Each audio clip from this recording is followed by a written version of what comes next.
Bonjour à tous et bienvenue pour ce nouveau Nano Shiur, le cours destiné aux lecteurs de la newsletter.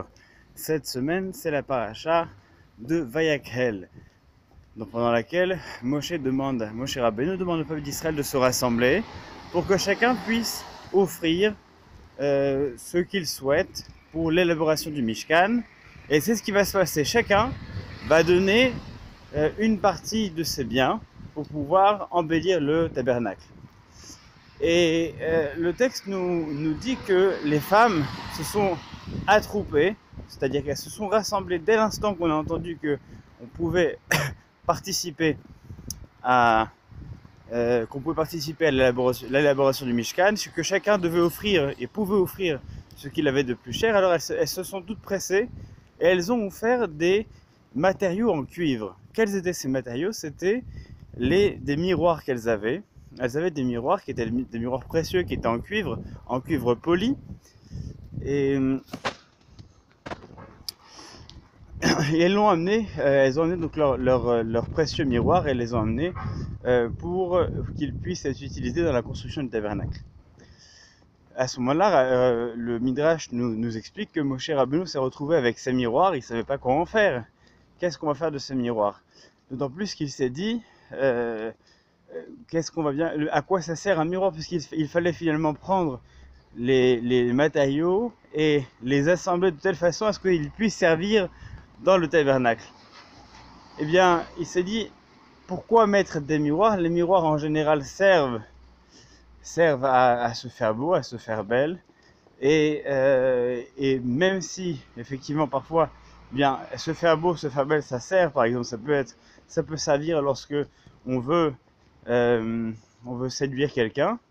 Eh bien, séduire, ça peut autant servir dans le bon sens, dans le sens où on va pouvoir, grâce à cette séduction, eh bien, se marier, avoir des enfants, donc participer à la construction du monde, mais aussi, avec cette séduction, on peut aussi construire finalement quelque chose de négatif.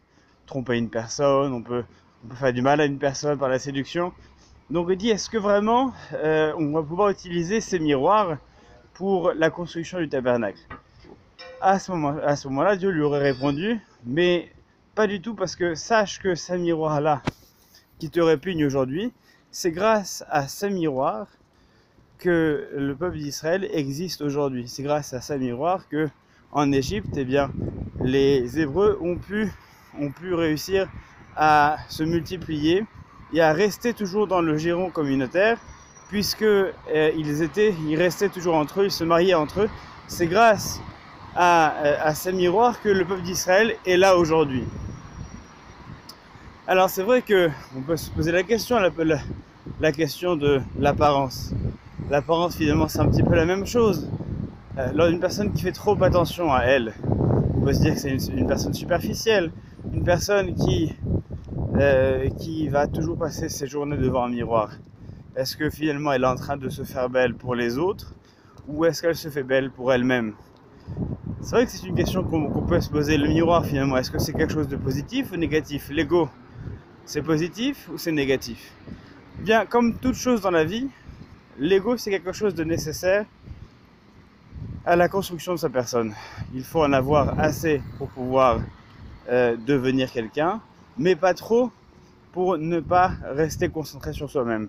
Le miroir, c'est ce qui nous permet de savoir qui on est, et c'est ce qui nous permet aussi d'assurer l'existence du monde. Cela dit, il peut autant construire que détruire. Une personne qui va séduire pour le mal, ou une personne qui va passer son temps devant son miroir, eh bien c'est une personne qui n'existe plus pour les autres et qui n'existe plus que pour elle-même. Alors, le Mishkan nous dira que les miroirs ont servi, les miroirs ont été utilisés dans le tabernacle pour servir justement à la purification. Ils ont été fondus et ils ont été utilisés pour en faire une cuve qui servait à laver les mains et les pieds des prêtres lorsqu'ils entraient dans le tabernacle. Donc l'avis qui a été retenu finalement, c'est que les miroirs, ça peut servir et ça doit servir pour la purification. C'est ainsi que cela est conçu dans notre tradition. Shabbat Shalom.